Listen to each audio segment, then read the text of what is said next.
Hey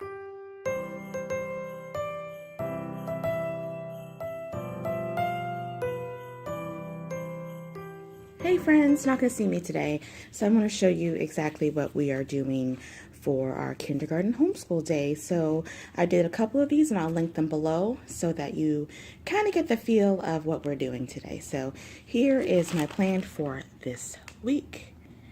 All right. Okay, so first we start off with devotions and prayer.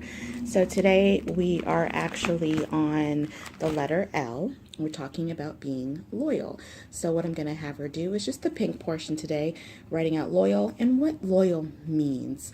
And then we're going to just write the first line out in our book, okay? After she does that, we're going to have some calendar time. And we're going to go through and go look at our calendar. And our calendar is over here by her desk.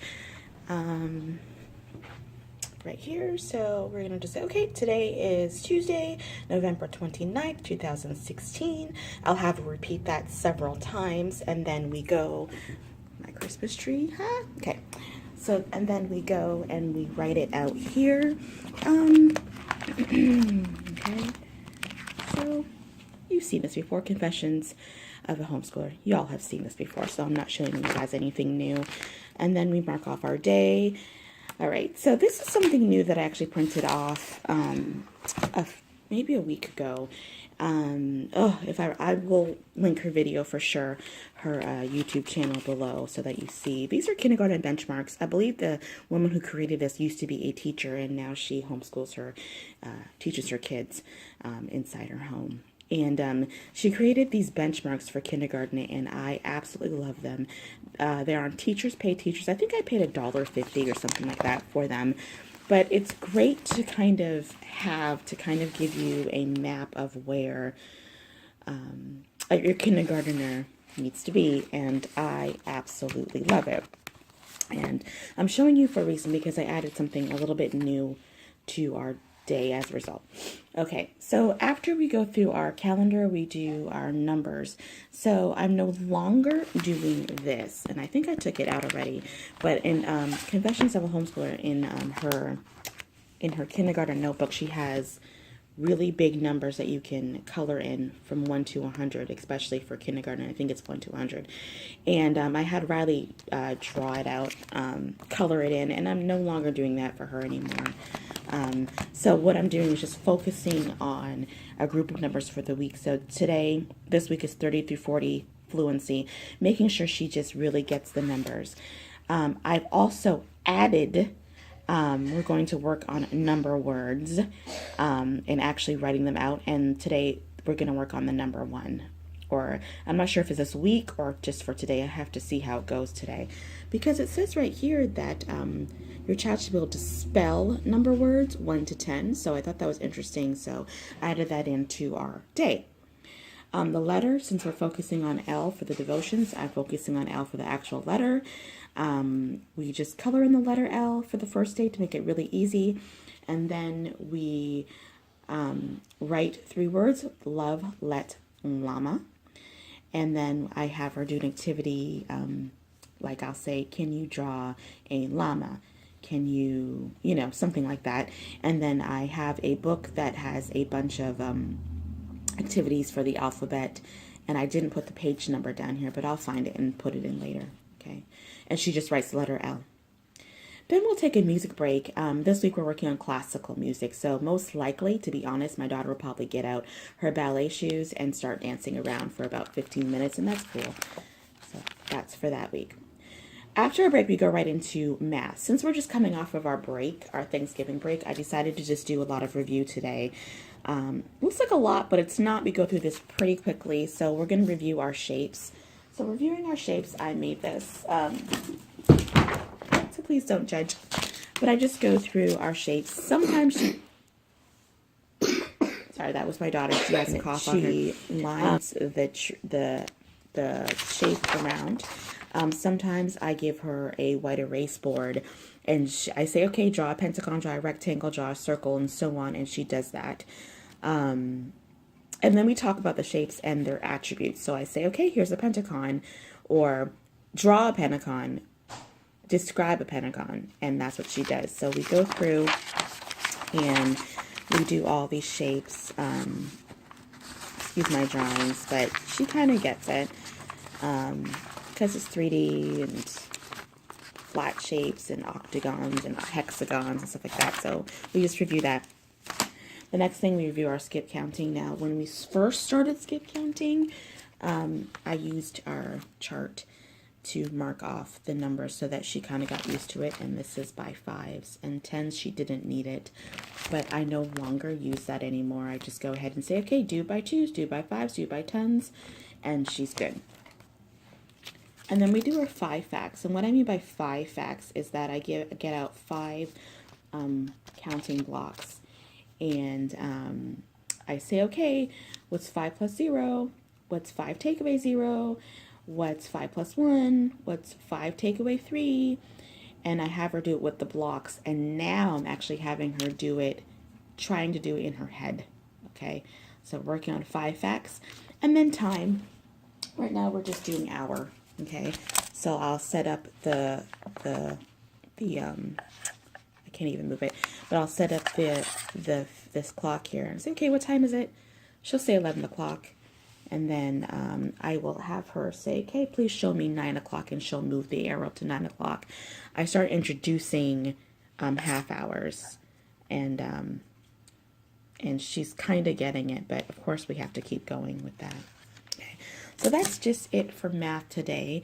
So just focus, a lot of review. Okay, so reviewing shapes, skip counting by 2s, 5s, and 10s, our 5 facts, and time.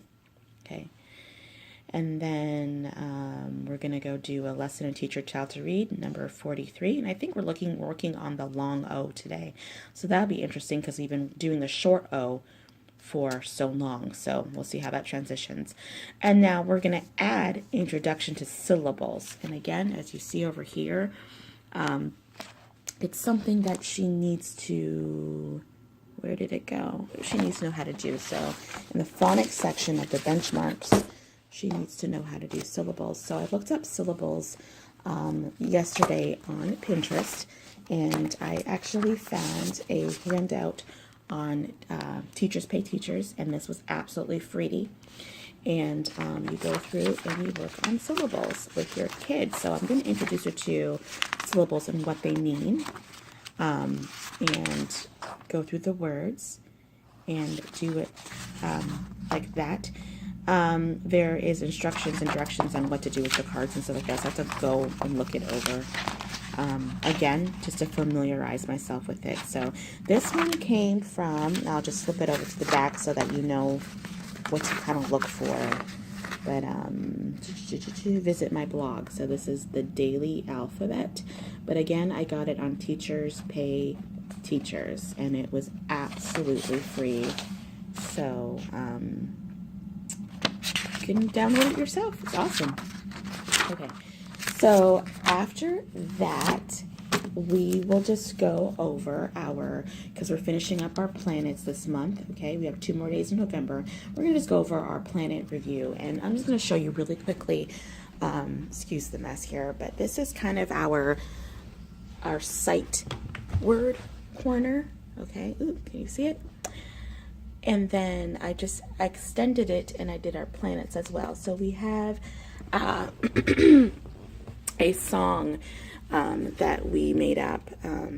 Okay, it goes Mercury, Venus, Earth and Mars, Earth and Mars, Earth and Mars, Jupiter, Saturn, Uranus, and Neptune.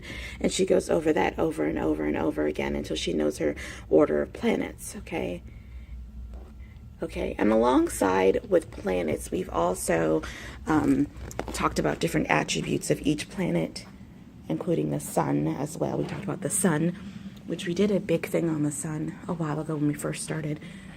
So here's our planet order. Sorry about the lighting. This is the sun, and attributes of the sun. God made the sun. We need the sun to live. The sun is a star, and so on, okay?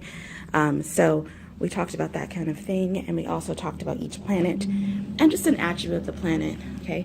So that was kind of our kindergarten version of looking over the planets. Last but certainly not least, we're going to just do a quick art talk.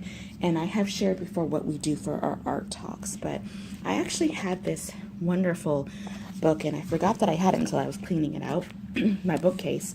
But what we do is we pick out a picture, an art. So this is on page 15, and we're gonna look at this painting, and we talk about the painting. I'm sorry if it's dark. We talk about the painting. We talk about the attributes, the characteristics of the painting, and how this painting makes us feel.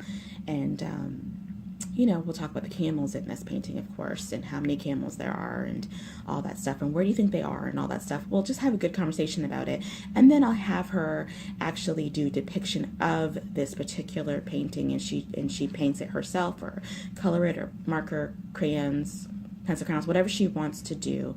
That's what she does, and that's our part of our art curriculum in the book that, one of my favorite books, and I'll just show you this and then I'll stop because this is getting kind of long.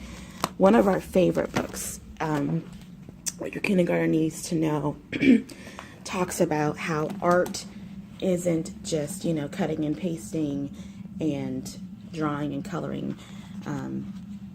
It isn't just that, it is that for little people, and it's about using clay and Play-Doh and getting your hands dirty for kindergartners. It absolutely is about that. But it's also about expanding their art vocabulary and what they view as art. So earlier on in our September, October, we did a lot of these kind of paintings, and we also did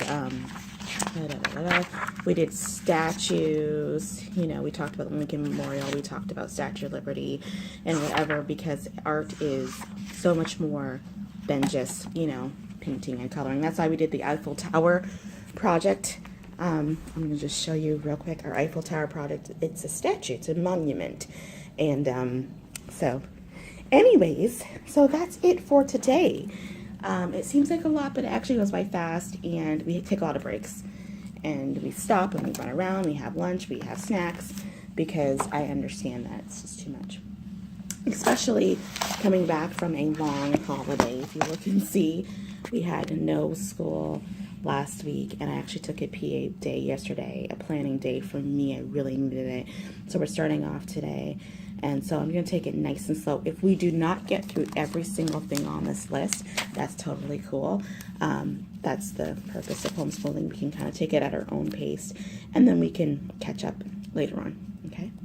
Okay, that's about it. If you have any questions, I'll... Hey guys, sorry, I forgot to actually include this portion, this book, into the actual video. So I recorded it later, and then I slowed it down because I just wanted to have a little bit more time to talk. But Riley and I actually try to read a book after every school day, because I know that at night sometimes it's too late, or we forget, or we're too tired, and that doesn't happen. So I just want to make sure that we at least read one book together during our school day. So we read one of these books. We actually read that one right here, Too Cool for School, Pete the Cat, and we read that today, and then tomorrow we'll read the other one. So it comes 5 in a pack. Not bad. Okay guys, thanks for watching. Subscribe. Bye bye.